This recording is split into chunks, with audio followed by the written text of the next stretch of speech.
हर दिमाग में अनगिनत ख्याल घूमते रहते हैं। कुछ दिमाग खुश होते हैं, कुछ संतुष्ट, कुछ नाराज, तो कुछ गुस्सैल।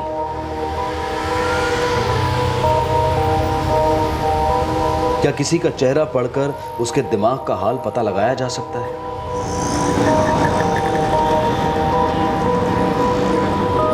किसी के इरादे क्या हैं, वो अगले पल में क्या करने वाला है, क्या ये कोई आसानी से पहचान सकता है? कोई क्या देख रहा है, क्या समझ रहा है, क्या होगी उसकी प्रतिक्रिया, ये कभी जाना जा सकता है?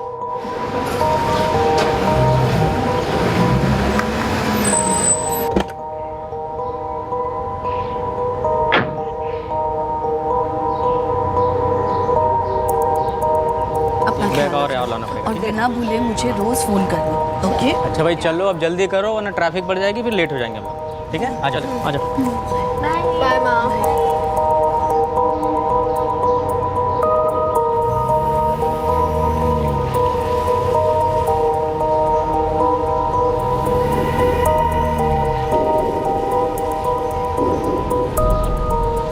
उस साधारण से चेहरे के दिमाग में क्या ख्याल चल रहे थे, क्या इरादा था उसका, कितनी नफरत, कितना लालच था उसके अंदर, कोई अनुमान नहीं लगा सकता था।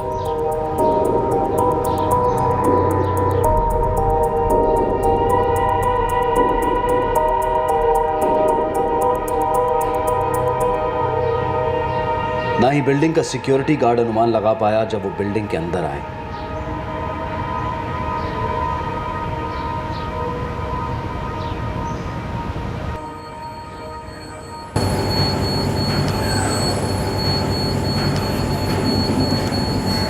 किसी को कोई भनक नहीं लगी जब उन्होंने दरवाजे पर दस्तक दी।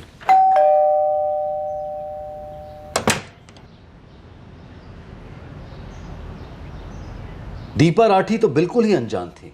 बिना किसी डर के उसने उनके लिए दरवाजा खोला। जुर्म करने के बाद कौन मुजरिम पकड़ा जाना चाहेगा अधिकारी? बहुत दूर भागने की कोशिश करेंगे वो। देखते हैं कितनी दूर भागते हैं। लाखों लोगों के बीच कहां छुपेंगे, कैसे छुपेंगे?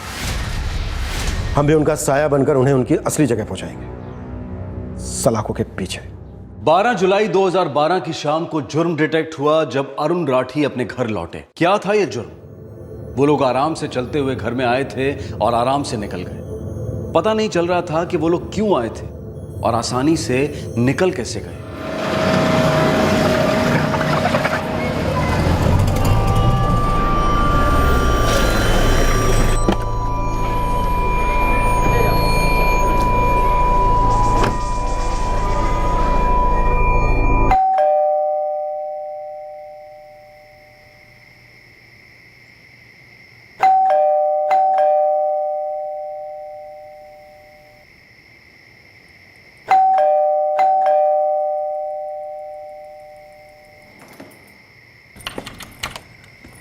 दीपा,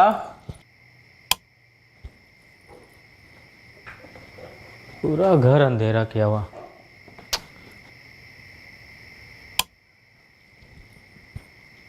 दीपा,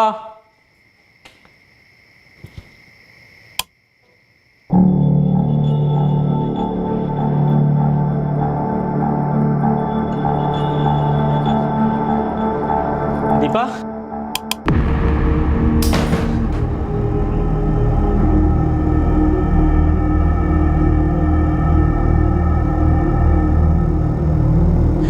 दीपा, दीपा, दीपा।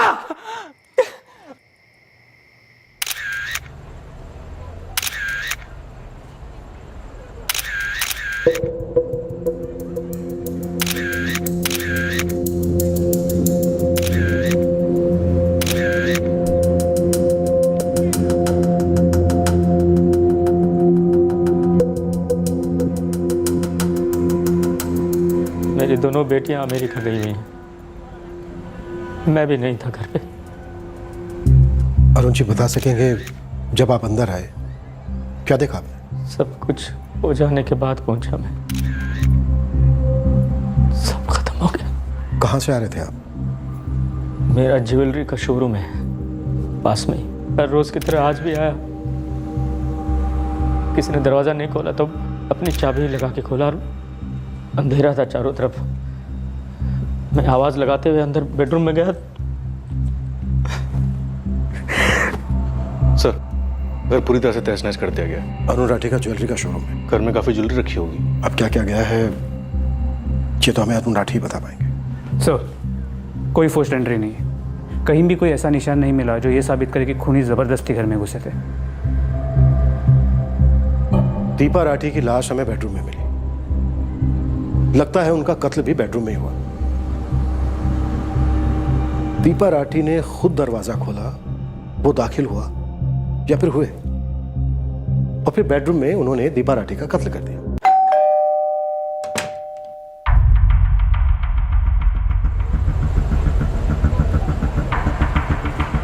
साहब, मेरी ड्यूटी शाम 6 बजे की थी। जब से मैं आया मैंने किसी को भी राठी साहब के घर जाते हुए नहीं देखा। शाम 6 बजे से पहले भी राठी साहब के घर किसी की एंट्री नहीं दिखाई दी। ऐसा क्यों? अगर तुम शाम के 6 बजे ड्यूटी पर आए तो दिन में ड्यूटी किसकी थी? साहब, मेरे से पहले विश्वास पारखी की ड्यूटी थी।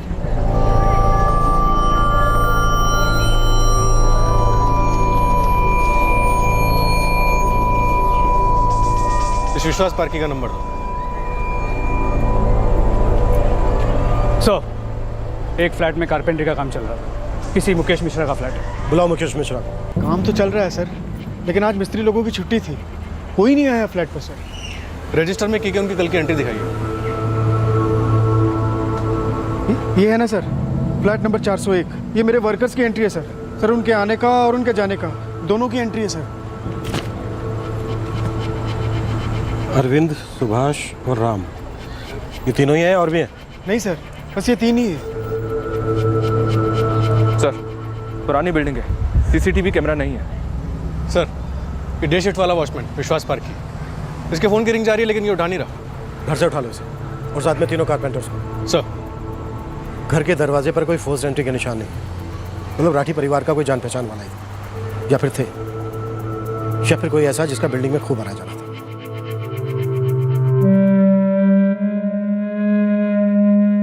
हाँ बेटा, जो भी पहली फ्लाइट मिले पकड़ के चले आओ। हाँ ठीक है, मेरी चिंता मत करो, मैं अपना ध्यान रख लूंगा। अरुण जी, ऐसा कौन हो सकता है जो आपकी गैर हाजिरी में आपके घर आ सकता है और आपकी पत्नी उसको अंदर आने दे सकती है? देखिए, आपके घर के मेन दरवाजे पर फोर्स्ड एंट्री के कोई निशान नहीं। इसका मतलब यह है वो जो भी था, आपकी पत्नी उसे जानती थी। उन्होंने दरवाजा खोला और उसे अंदर आने दिया।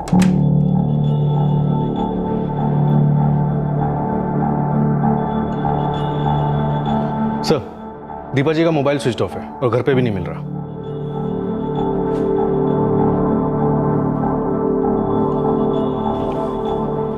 कुछ समझ में नहीं आ रहा है मुझे, कुछ सोच भी नहीं पा रहा हूं। मुझे विश्वास ही नहीं हो रहा है कि मेरी बीवी दीपा अब नहीं रही।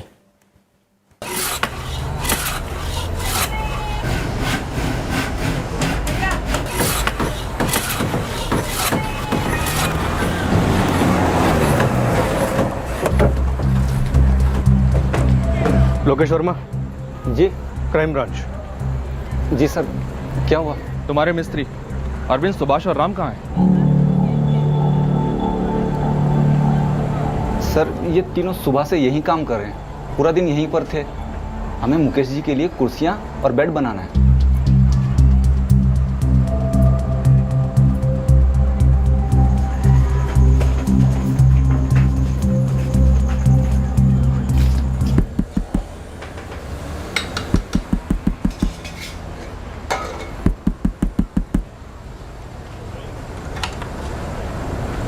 विश्वास पार्की? हाँ, मैं ही हूँ। Crime branch. फोन क्यों नहीं उठा रहे बे?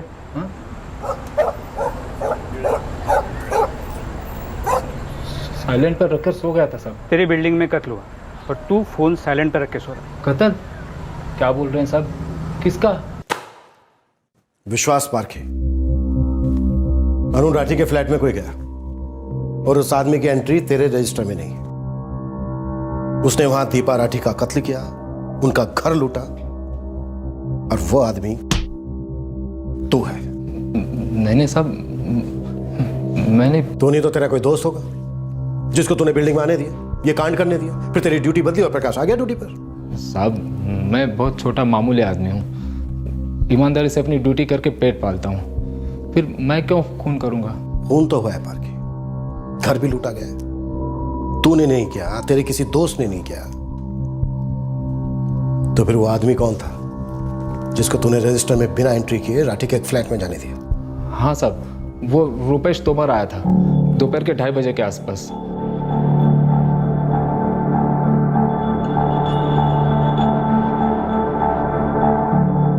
रुपेश तोमर राठी साहब के घर पे बावर्ची का काम करता था, तकरीबन 1.5 साल पहले।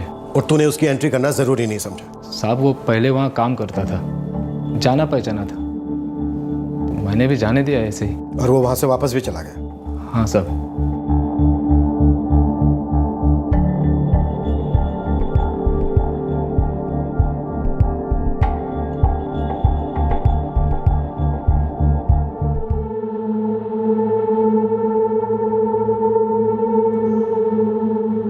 पार्की कहीं ऐसा तो नहीं है कि तू हमें कोई मनगढ़ंत कहानी सुना रहा है? गरीब हूँ, पागल नहीं हूँ जो आपसे झूठ बोलूँगा, वो भी खून के केस में।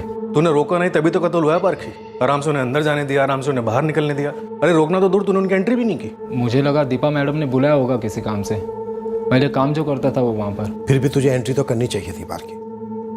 अगर तूने एंट्री नहीं की तो कम से कम एक बार दीपा जी को बता तो देता, उनसे पूछ तो लेता। गलती तो हो गई मुझसे, लेकिन मैंने सपने में भी नहीं सोचा था कि रुपेश ऐसा कुछ कर देगा। कसम से साहब, मुझे इस बारे में बिल्कुल पता नहीं था।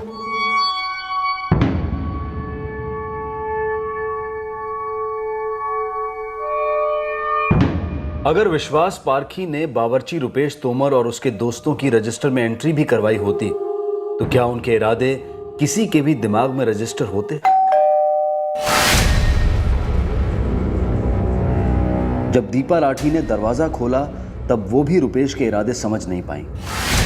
दीपा की लाश बेडरूम में मिली, वो अंदर आए तब भी दीपा को उनके इरादों के बारे में कोई भनक नहीं थी। हम ये नहीं कह रहे कि जुर्म रोका जा सकता था, पर अगर सोचा जाए तो क्या उन लोगों को राठी परिवार के फ्लैट में जाने से रोका जा सकता था? क्या ऐसा हो सकता था कि उनके लिए दरवाजा ही ना खोला जाता? क्या अतीत की दस्तक सुनी जानी चाहिए थी? वो अतीत जो समय की धुंध में इतना ओझल हो गया था कि पीड़ित का पति अरुण राठी ये समझ ही नहीं पा रहा था कि उस घर का एक पुराना बावर्ची घर में क्यों लौटा। लेकिन उसे तो हमने 1.5 साल पहले निकाल दिया था नौकरी से, फिर वो लौटा क्यों? और अगर लौट के आया भी तो दीपा ने अंदर क्यों आने दिया? इस सवाल का जवाब तो आप ही दे सकते हैं अरुण जी।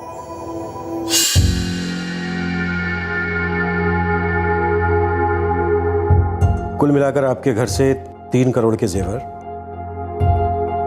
6 लाख रुपए कैश और 5 कीमती घड़ियां चुराई गई। रुपेश तोमर के साथ 2 लोग और थे। रुपेश आपके घर के चप्पे चप्पे से वाकिफ था। आपकी पत्नी घर पर अकेली थी, आपकी दोनों बेटियां भी बाहर थीं। रुपेश ने हाल ही में कभी आपसे कांटेक्ट किया था? कभी नहीं किया। जब तक हमारे यहाँ काम कर रहा था हमेशा चिढ़ा चिढ़ा रहता था, छोटी छोटी बात पे गुस्सा हो जाता था। कितने साल काम किया रुपेश ने आपके घर? मुश्किल से कोई 8-1 महीने काम किया होगा। फिर मुझे ही लगा कि नहीं, बस बहुत हो गया। देखो रुपेश, अगर तुमको नहीं जम रहा है तो छोड़ के चले जाओ। पहले मेरा हिसाब कर दो, उसके बाद 1 सेकंड भी नहीं रुकूंगा यहाँ। किस बात का हिसाब? तुमने कितनी बार हमसे पैसे एडवांस लिए हैं? वो पैसे हमने कभी वापस मांगे? तुम अपने आप से हिसाब करके बताओगे? एडवांस की बात ही ना करो आप। क्यों ना करे? एडवांस पैसा नहीं होता क्या? हफ्ते में 2 दिन पार्टी, हर दूसरे दिन मेहमान, इतने लोगों का खाना बनाया, उसके कभी पैसे मांगे मैंने आपसे? महीने में कितनी बार जब हम घर पे नहीं होते, तुम्हें किसी का खाना नहीं बनाना पड़ता, तब हमने तुम्हारे पैसे काटे क्या? मैडम जी ये कोई बात नहीं हुई, महीने का पूरा पगार लेकर ही जाऊंगा। ए रुपेश, बहुत हो गया तुम्हारा। हाँ, अब भी कभी निकलो यहाँ से, नहीं तो सिक्योरिटी बुलाना पड़ेगा। चल जाओ जाओ। बदला? लेकिन 1.5 साल बाद कोई बदला लेने क्यों आएगा इंस्पेक्टर साहब? वो भी इस तरह? दीपा को मार के क्या मिला उसे? क्यों किया उसने ऐसा? रुपेश का कांटेक्ट नंबर है आपके पास? दीपा ही फोन करती थी उससे। मैं चेक करता हूँ, शायद मेरे पास हो। नहीं है। और दीपा जी का फोन गायब है। ये आया कहाँ से था आपके पास? मेरा एक दोस्त है हरीश, उसी ने भेजा था। हरीश का नंबर है मेरे पास। रुपेश की एक फोटो भी चाहिए हमें। रुपेश की फोटो? जी। वो तो कभी ली नहीं। हरीश का नंबर? हाँ ये। और अब शुरू हो गई इन 3 युवकों की खोज जो कि सस्पेक्टेड किलर्स थे। एक था रुपेश तोमर जो 1.5 साल पहले राठी फैमिली की नौकरी से निकाला गया था, और साथ में थे उसके 2 साथीदार जिनके बारे में अभी कोई जानकारी नहीं थी। हर खेल की एक टाइम लिमिट होती है, कुछ नियम होते हैं, लेकिन इस केस में पुलिस और कातिलों के बीच चला ये चूहे बिल्ली का खेल मानो खत्म होने का नाम ही नहीं ले रहा था। हाँ जी, मैंने ही अरुण को रुपेश तोमर का नंबर दिया था। क्या? अरुण ने मुझसे कहा था कि उसे एक अच्छे कुक की तलाश थी। आप करते क्या हरीश जी? मैं स्टॉक मार्केट में ब्रोकर हूँ। रुपेश का नंबर आपके पास कहाँ से आया? मेरे घर पर एक मोंटू चौहान नाम का कुक काम किया करता था, जो 2009 में काम छोड़कर चला गया था। फिर एक दिन अचानक मोंटू मुझे हमारी सोसाइटी में मिल गया। अरे मोंटू, इधर आ। अरे नमस्ते साहब। नमस्ते। तो अभी भी यही है? इस बिल्डिंग से तो अपना नाता जुड़ा है। फिलहाल मेहता साहब के यहाँ काम करता हूँ। अच्छा, मेरे एक दोस्त को भी महाराज की जरूरत है, तू उधर जाएगा? नहीं साहब, मैं मेहता साहब की नौकरी नहीं छोड़ सकता, लेकिन मेरा एक दोस्त है रुपेश, वो बहुत अच्छा खाना बनाता है और फिलहाल नौकरी भी ढूंढ रहा है सर। मेरा दोस्त विक्रोली में रहता है, वो उधर जाएगा क्या? हम लोग राजस्थान का गाँव छोड़कर यहाँ काम करने के लिए आए हैं। अब यहाँ आकर क्या विक्रोली और क्या अंधेरी, एक ही तो बात है। मुझे उसका नंबर देना। 1 मिनट। ये रुपेश तोमर का नंबर, ये अभी ऑन होगा कि नहीं ये मुझे नहीं पता। मोंटू चौहान का नंबर भी दीजिएगा, क्योंकि अगर ये रुपेश का नंबर है भी तो इस वक्त बंद होगा। ये मोंटू चौहान का नंबर।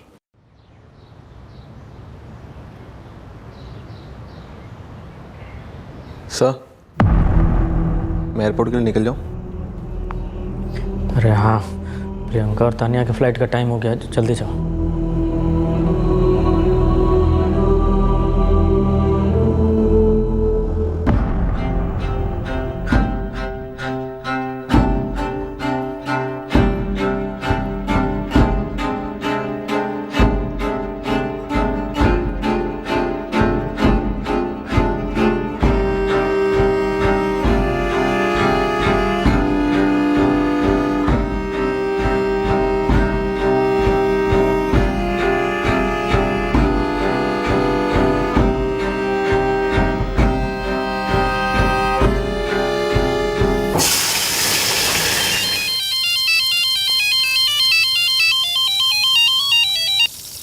हेलो, मोंटू चौहान। आप कौन? पुलिस। रुपेश तोमर को जानते हो? जानता हूँ, मतलब दोस्ती नहीं है, जानता था कभी। हम उसे ढूंढ रहे हैं और इस बारे में हमें तुमसे बात करनी है।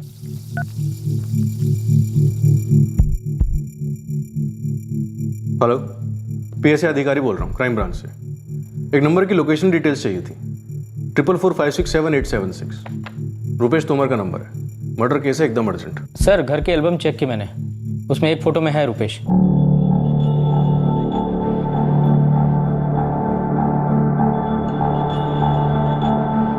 रुपेश तोमर के फ़ोन रिकॉर्ड्स को स्कैन किया, 2 नंबर्स के साथ वो लगातार टच में रहा है।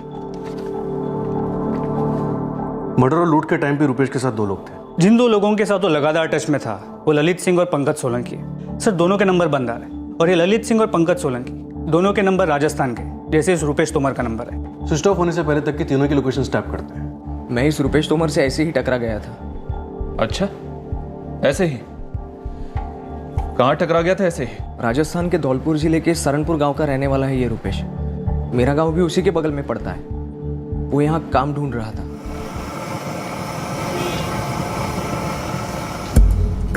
मेरा काम तो यहाँ मलाड में है, एक घर में। मेरे लिए भी बात करना है यार, कहीं बड़ी तंगी चल रही है। तेरा मोबाइल नंबर दे, और सुन, फिक्र मत कर। यहाँ बम्बई में सांस लेने के लिए हवा मिले ना मिले, नौकरी मिल जाती है। इस समय कहाँ है वो? मुझे कैसे मालूम होगा साहब कि इस वक्त वो कहाँ है? उस एक दिन के बाद मैं इतने सालों में उससे कभी नहीं मिला। पक्का? मैं सच कहता हूँ, रुपेश तोमर के बारे में मुझे ज़्यादा कुछ नहीं मालूम।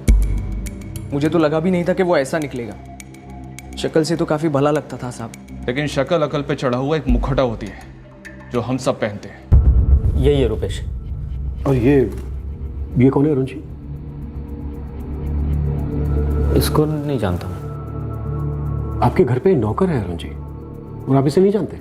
नहीं, वो क्या होता जब ज़्यादा गेस्ट आते हैं कभी तो रुपेश किसी को बाहर से ले आता है उस दिन के लिए। मुझे लगता है शायद उसी में से कोई होगा ये, उसका हेल्पर। साहब यही रुपेश तोमर है, और उस दिन जो उसके साथ 2 आदमी थे उनमें से एक ये था साहब, नाम नहीं मालूम। पार्की ध्यान से अच्छे से देख, रुपेश के साथ जो 2 लोग थे उनमें से एक यही था। साहब यही वो दूसरा आदमी है।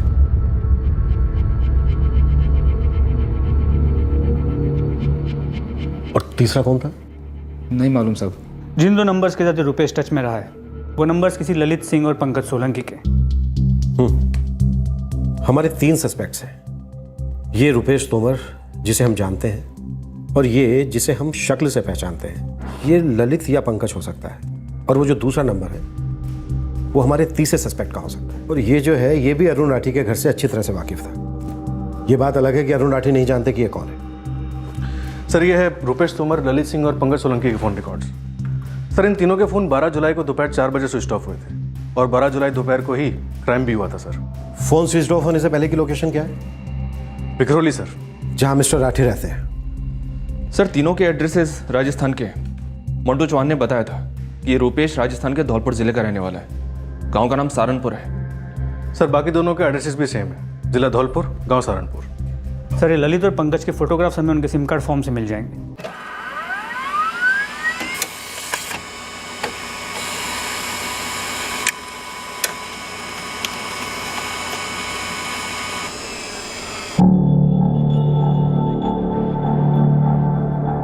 हाँ साहब, रुपेश के साथ यही दोनों थे, और ये उस दूसरे वाले फोटो में भी था जो आपने दिखाया था।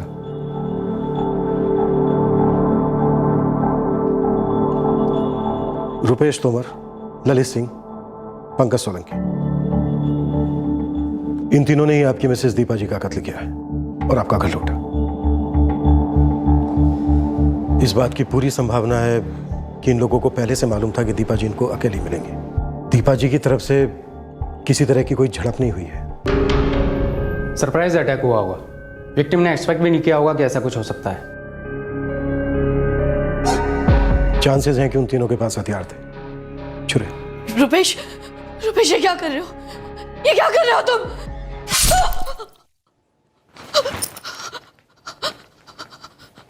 विक्टिम के पास रिएक्ट करने का टाइम भी नहीं रहा होगा, चिल्लाई भी नहीं होंगी, और गला कटने के बाद रिपीटेड स्टैबिंग सुन।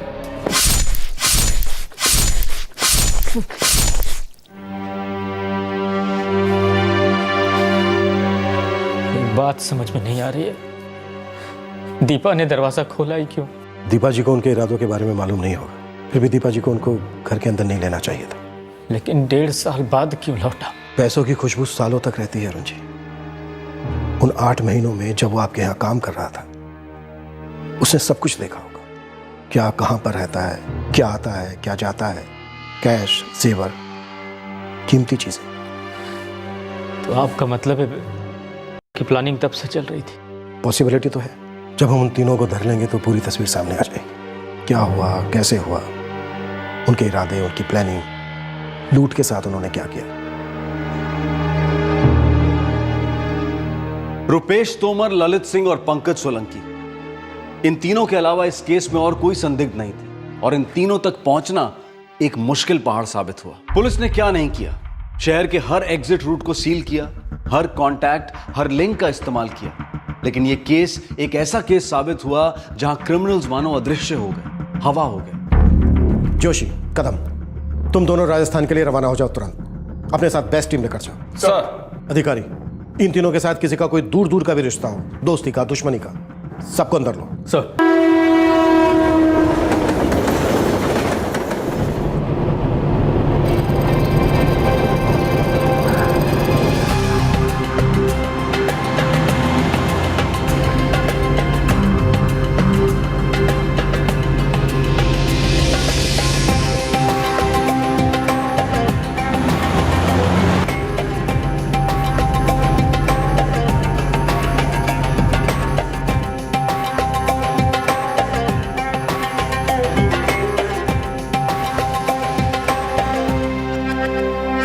रंजीत पटेल?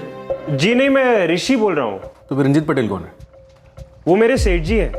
जी मैं यहीं मुंबई सेंट्रल में रहता हूँ। मिस्टर पटेल, ललित सिंह नाम के आदमी के फ़ोन रिकॉर्ड्स में आपका नंबर मिला है। कैसे जानते हैं उसे? जी वो सिम कार्ड तो मेरे ही नाम का है, मगर मैं उसे यूज़ नहीं करता हूँ। ये तो मैंने अपने बावर्ची ऋषि के लिए खरीदा था। साहब मैं जानता हूँ ललित सिंह को, वो भी मेरी तरह बावर्ची ही है। हम दोनों आसपास के गांव के हैं। इस वक्त कहाँ है ललित सिंह? हुकुम, 3 महीने हो गए हो, हमारे छोरे ललित के साथ हमारी कोई बात ना हुई। ललित यहाँ आखिरी बार कब आया था? उसे तो बहुत वक्त हो गए हो। साहब जी, ये हमारे बेटे पंकज की बिंदड़ी, हमारी तो छोड़ो, उसने कई दिनों से इससे भी बात नहीं करी। कितने दिनों से बात नहीं करी बेटा पंकज ने? 7 महीने से। नेहा जी आपका पति और ओम प्रकाश जी आपका बेटा पंकज सोलंकी कत्ल के केस में वांटेड है। देखिए ओम प्रकाश जी, आप लोग इस बात को बहुत अच्छी तरह से समझ लीजिए। पंकज हम पुलिस वालों को जितना भगाएगा हम उसे उतना तड़पाएंगे। और ये बात मैं आपसे भी कह रहा हूं, हमसे कुछ भी मत छिपाइए, कुछ भी। हमारे छोरे ललित को हमारी कोई फिक्र ना है। उसकी माई जिए या मरे, उसको कोई लेनो देनो नहीं है। और अब आप बोल रहे हो कि उसने किसी का खून किया? खून के साथ साथ ढेर सारे पैसे और जेवर भी लूटे। क्या?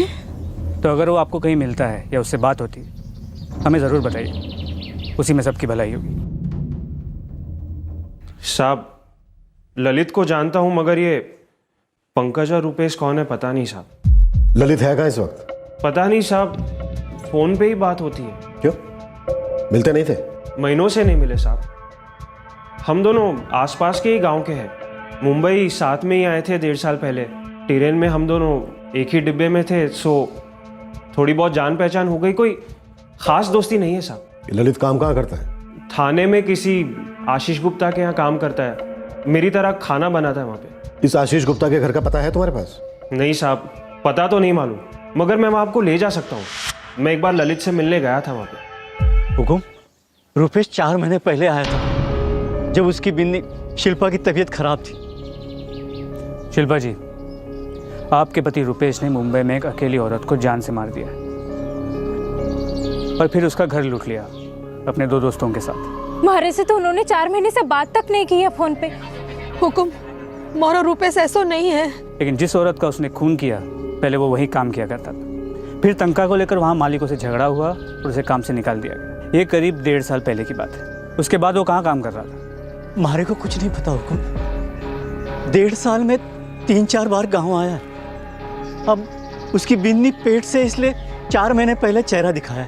उसे देखे बिना ही हमने उसका असली चेहरा देख लिया है। काफ़ी भयंकर। तो उस चेहरे को छुपाने की कोशिश ना करें। वैसे भी ज़िंदगी मुश्किल में है, उसे और बदतर ना करें।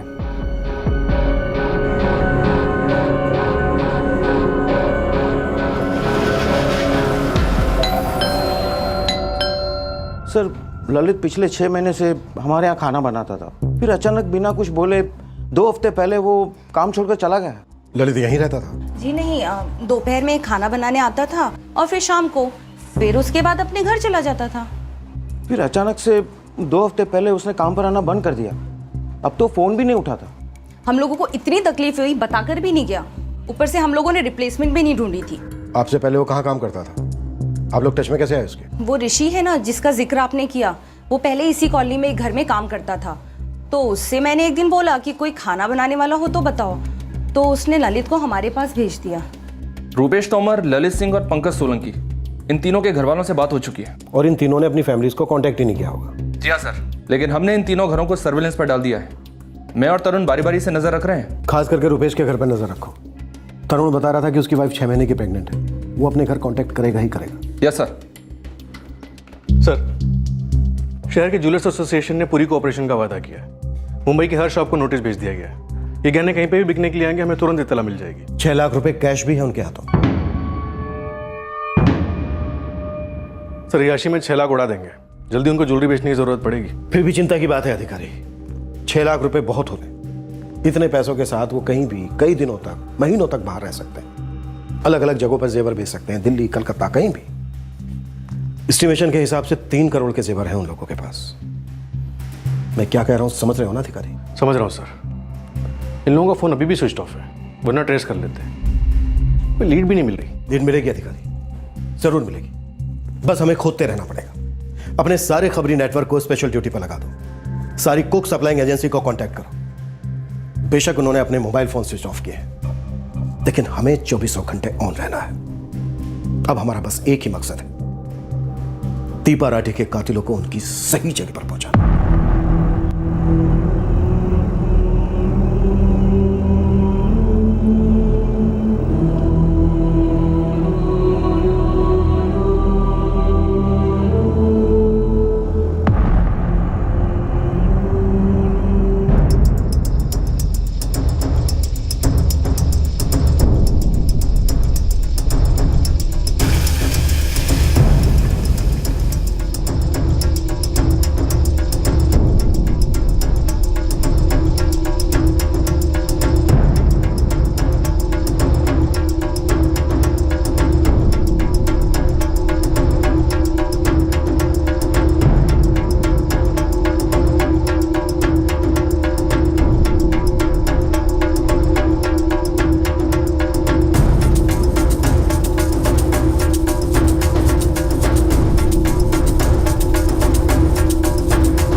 दो बार पंकज सोलंकी से मिला हूँ।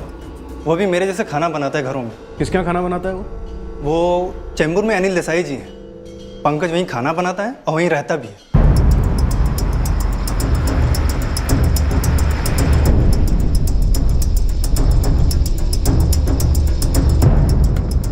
सर 2 हफ्ते पहले पंकज अपना सामान लेकर यहाँ से गुल हो गया। मैंने उसे बहुत सारे फ़ोन किए, मगर मेरे एक भी फ़ोन का उसने जवाब नहीं दिया। पंकज को आपने किसके कहने पर रखा था? सी विंग में सिन्हा साहब रहते हैं, उसके वहाँ पे किराया गौरव, उसके थ्रू मैं पंकज को मिला। सच बोल रहा हूँ साहब, मुझे नहीं मालूम कहाँ गया पंकज। मैंने तो उसे कई बार फ़ोन ट्राई किया, फिर अनिल जी को सामने से बोला नहीं लौटेगा शायद। तो इस वक्त कहाँ है पंकज? ये कहाँ हो सकता है? मुझे नहीं मालूम साहब। वो मेरे गांव का है, राजस्थान का। पता है हमें, लेकिन वो राजस्थान में अपने गांव अभी तक पहुंचा नहीं है। हमें सर्विलेंस बिल्कुल भी ढीली नहीं होने देनी है। टीम्स बदलते रहो। हो सकता है उनको शक हो गया हो हमारे बार बार उन्हीं लोगों को देखते हुए, और हो सकता है उन तीनों की फैमिलीज को किसी ने इन्फॉर्म कर दिया हो, और उन तीनों की फैमिलीज ने हमारे टारगेट्स को। हमें पीछे नहीं हटना है, बिल्कुल भी नहीं। जी सर, नहीं हटाएंगे। 3 दिनों में टीम चेंज करेंगे। वैसे यहाँ के सबसे माहिर खबरियों को काम पर लगा दिया हमने सर। पूरे जिले में लुकआउट ऑर्डर है, रेलवे स्टेशन, बस स्टॉप, हर जगह। गुड, प्रेशर बनाए रखो। 1 सेकंड की भी चूक नहीं होनी चाहिए मनोज। क्लियर? सर, इस गौरव से तो कुछ भी हाथ नहीं लगा। राजस्थान से भी कोई पॉजिटिव लीड नहीं अधिकारी। कहाँ गायब हो गए थे? सर अभी तक 116 बावर्चियों से पूछताछ की, 9 प्लेसमेंट एजेंसीज को टैप किया। पूरा का पूरा खबरी नेटवर्क डबल टिप के वादे पे काम कर रहा है। हमारी तलाश को 4 हफ्ते हो चुके हैं, लेकिन कुछ भी हाथ नहीं लगा। 3 छोटे मोटे क्रिमिनल्स ऐसे जिनका कोई पिछला क्रिमिनल रिकॉर्ड नहीं, उनके लिए मुंबई छिपने के लिए बहुत बड़ी जगह है। 2 करोड़ से ज्यादा की आबादी है अधिकारी। सर अगर उन्होंने मुंबई छोड़ दिया हुआ तो अब तो और मुश्किल हो। इतना अच्छा सर्विलेंस सिस्टम है रेलवे स्टेशन पर, चेक नाका पर, बस स्टेशन पर, हर जगह, लेकिन फिर भी वो कहीं ना कहीं छिप सकते हैं। ज्वेलरी बेचे जाने की भी कोई खबर नहीं है सर। हमारे रडार से बाहर बेची गई होगी। तब तो हमें अपना रडार और दूर तक फैलाना होगा अधिकारी। 3 लोग आते हैं, एक अकेली औरत की निर्दयता के साथ हत्या करते हैं, उसका घर लूटते हैं और फिर हवा हो जाता है। ये सही है कि लोगों के दिमाग में क्या पनप रहा होता है ये किसी को नहीं पता, लेकिन अधिकारी इस वक्त हमारी नाक के नीचे एक संगीन इरादा सफल हुआ है। हमें पता है क्रिमिनल्स कौन, फिर भी वो फरार। अधिकारी, हमें अपनी तलाश हर दिन हर घंटे और मजबूती से बढ़ानी है, और आई एम श्योर हमारी ये तलाश अपनी मंजिल तक पहुंचेगी जरूर। जुर्म और मुजरिम कानून से ऐसे तो नहीं बच सकते। तीनों संदिग्ध फरार थे और 1 महीने की कड़ी से कड़ी तलाश के बावजूद उनका साया तक नजर नहीं आ रहा था। क्या ये तीनों कभी पकड़े जाएंगे, या फिर ये तीनों किसी ऐसी जगह छुपे हुए थे जहां पर कानून के लंबे हाथ भी छोटे पड़ जाते? इन तीनों मुजरिमों के पास सबसे शक्तिशाली और खतरनाक हथियार था, पैसा। पैसा सिर्फ हथियार नहीं बल्कि वो मास्टर चाबी है जो न जाने कितने दरवाजे खोल सकता है और हमेशा के लिए बंद भी कर सकता है। पर क्राइम ब्रांच इनके पीछे हाथ धोकर पड़ गई थी। इन तीनों आरोपियों से संबंधित हर किसी से पूछताछ की जा रही थी, लेकिन पुलिस इन तीनों क्रिमिनल्स की तरफ 1 इंच भी आगे नहीं बढ़ पाई थी। इन तीनों का कोई क्रिमिनल रिकॉर्ड नहीं था। ये तीनों आम लोग थे, नौकरी की तलाश में मुंबई आए युवक थे जो गांव में अपने परिवार वालों को पैसा भेजना चाहते थे। लोगों के घरों में खाना बनाकर पैसा कमा रहे थे और फिर ये तीनों इतना संगीन जुर्म कर बैठे। पुलिस ने उनके अतीत का हर पन्ना फाड़ लिया था, लेकिन उनके वर्तमान का एक भी वाक्य, एक भी शब्द ना तो नजर आ रहा था और ना ही सुनाई दे रहा था। लेकिन पुलिस की नजरें करीबी भविष्य पर टिकी थीं, जहां उन्हें ये तीनों सलाखों के पीछे नजर आ रहे थे और इस लक्ष्य को पूरा करने के लिए वो अपनी पूरी ताकत जुटा रहे थे। क्या क्राइम ब्रांच की टीम आखिरकार सफल हो पाई? खूनी और लुटेरे रुपेश तोमर, ललित सिंह और पंकज सोलंकी की तलाश की कहानी को हम अंजाम देंगे कल रात 11 बजे इस केस के दूसरे और आखिरी भाग में। आपसे फिर मुलाकात होगी क्राइम पेट्रोल सतर्क में। तब तक अपना ख्याल रखें, सुरक्षित रहें, स्वस्थ रहें और याद रखें, असफलता सिर्फ एक पड़ाव है, जीवन का अंत नहीं।